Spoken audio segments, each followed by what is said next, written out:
अस्सलाम वालेकुम dear viewers, today's our topic is nucleus. उससे पहले अगर आपने चैनल सब्सक्राइब नहीं किया तो चैनल सब्सक्राइब कर ले please. So let's go towards nucleus. Nucleus क्या होता है? Nucleus is a organelle of cell which was discovered by Robert Brown in 1831। 1831 में रॉबर्ट ब्राउन ने न्यूक्लियस को डिस्कवर किया था। अब न्यूक्लियस क्या होता है, इसका रोल क्या होता है? Nucleus is called brain of cell. जैसे कि हमारे मतलब एक बॉडी में ब्रेन होता है जो कि कंट्रोल करता है टोटल बॉडी को, तो same as it like this nucleus जो होता है, न्यूक्लियस सेल में होता है जो सेल के सारे ऑर्गेनेल को कंट्रोल में करता है, सेल की सारी एक्टिविटीज को कंट्रोल में करता है। Cell nucleus is organelle of cell that controls all the activities of cell. अब सेल की एक्टिविटीज को कैसे कंट्रोल करता है? Let's see to in the nucleus. अब ये क्या होता है? ये न्यूक्लियस होता है। ये क्या होता है? न्यूक्लियस होता है। अब यहां पर ये इसकी आउटर मेम्ब्रेन होती है, आउटर मेम्ब्रेन, और ये इसकी इनर मेम्ब्रेन होती है।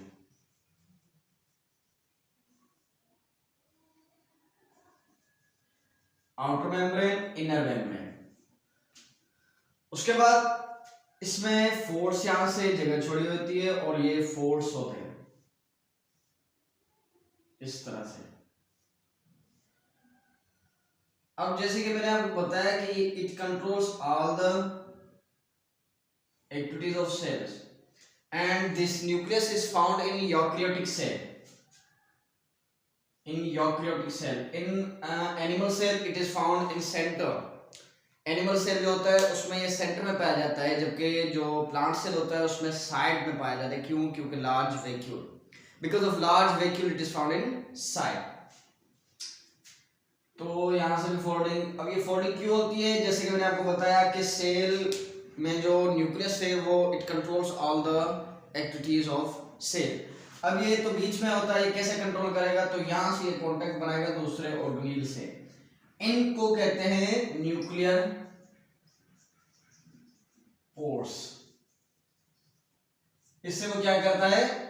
दूसरे सेल से, दूसरे ऑर्गेनेल से, सेल के सारे ऑर्गेनेल से कांटेक्ट में रहता है और उनकी एक्टिविटीज को कंट्रोल करता है।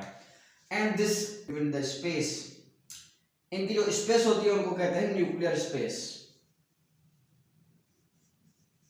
Nuclear space. अब ये जो बीच वाला होता है, जो मिक्सचर होता है आरएनएज एंड डीएनएज, जो एक फ्लूइड लाइक स्ट्रक्चर होता है, जैसे कि साइटोप्लाज्म होता है एक फ्लूइड लाइक स्ट्रक्चर सेल में, उसको हम कहते हैं साइटोप्लाज्म। अब न्यूक्लियस में जो होता है ना वो फ्लूइड लाइक, उसको कहते हैं न्यूक्लियोप्लाज्म। न्यूक्लियोप्लाज्म। अब इसमें न्यूक्लियस में अंदर क्या होता है? क्रोमैटिन नेटवर्क, एक थ्रेड लाइक स्ट्रक्चर होता है, धागेनुमा स्ट्रक्चर होता है जिसको हम क्रोमैटिन नेटवर्क कहते हैं। क्या कहते हैं? Chromatin network.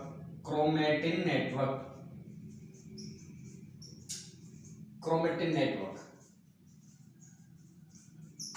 ये होता है क्रोमैटिन नेटवर्क। अब क्रोमैटिन नेटवर्क क्या होता है? ये जब सेल डिवाइड के एबल होता है, यानी when it become eligible for division, जब माइटोसिस होती है उसमें ये जो क्रोमैटिन नेटवर्क है वो क्रोमोसोम्स में चेंज हो जाते हैं। क्रोमोसोम्स क्या होते हैं? क्रोमोसोम्स, इनसे मतलब यही जो क्रोमैटिन नेटवर्क है वही चेंज होता है क्रोमोसोम में। क्रोमोसोम थोड़े मोटे होते हैं और वो सेंट्रोमर से जुड़े हुए होते हैं।